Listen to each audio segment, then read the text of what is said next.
something I think abroad maybe people don't necessarily would expect, that there was already this very vibrant music scene in Saudi. And on that aspect, I'd love maybe if Tamer can talk a little bit about Nocturne and the underground music scene that was here, that's kind of, been the base for what we're seeing today. Sure. So, before 2019, most of the, let's say, events or parties would take place in people's homes.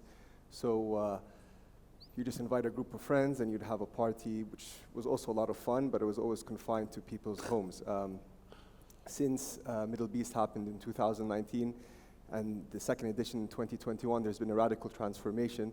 There's been a lot of private events that came to fruition. And I think what makes parties in Saudi very unique stems from the fact that Saudi society in the past was at least conservative and very private. This has led to the creation of what we call in Saudi Arabia istirahas, which are weekend getaway homes. Now, as a private event organizer, we're very lucky to have a plethora of options to pick from within 30 minutes to an hour outside the city. We rent these venues. We can create it to fit our brand identity, completely transform the place, host events that last 12 hours or more, and really give it a unique aspect. We started hosting events in Dubai in 2018, and everything there was very confined. There was very little freedom, little originality. We had to be, you had to find a venue that was attached to a hotel. Timings were 10 p.m. to 3 a.m. So it was very limited to how fun or where the night can lead to. But in Saudi, it's completely your own canvas, and it's something that you can create, and then there's really no boundaries. And that's really what attracted us to move to Saudi from that aspect. Yeah, and it feels like during this period of the last 4 or 5 years, as this unveiling has happened, or transformation, or whatever you want to call it, it's also given impetus for other brands to start, perhaps like Lim. Abdurrahman, maybe you can tell us a little bit about why you founded it. How does it reflect kind of the unique identity of the music scene in Saudi now? Yeah, so I remember like right after the pandemic, we had a lot of energy in us. Like after the lockdown, June, July 2020, each one of us wanted to do something. So a lot of brands start popping up between 2020 until 2022. And we used to do a lot of parties, as Badu was saying, like in istirahas, in our houses, hosting in private places, still in private places, but we start commercializing the scene in a way or another. So this is where Lim was created, from the community to the community, and where everyone had to bring something on the table. Whether it's the creative, Badu had a touch in it, Tamer played in one of the events, Omar played in one of the events.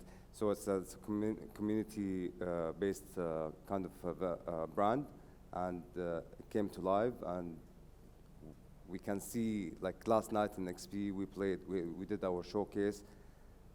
The whole community was there to support us, and at the same time, we were there for everyone, to support everyone in their showcases as well.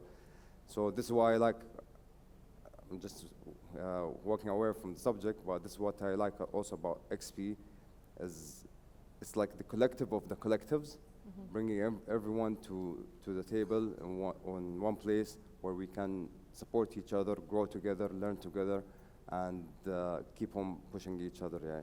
And this is what Lim was built based on, basically. Yeah. I love this idea of the collective, because I think, in any creative discipline, it's about bringing people together. It's about, inspiration, joy, creativity, obviously. And how would you, but there are obviously each collective or each region, each culture has its own unique identity. And Omar, we were speaking quite a lot the other day, you're based in Dubai, but you come a lot to Saudi. And yeah. How would you define your experience coming here over the years, and what is unique for you as someone coming from abroad? What would you find unique about the scene here, well, especially now? A lot of things.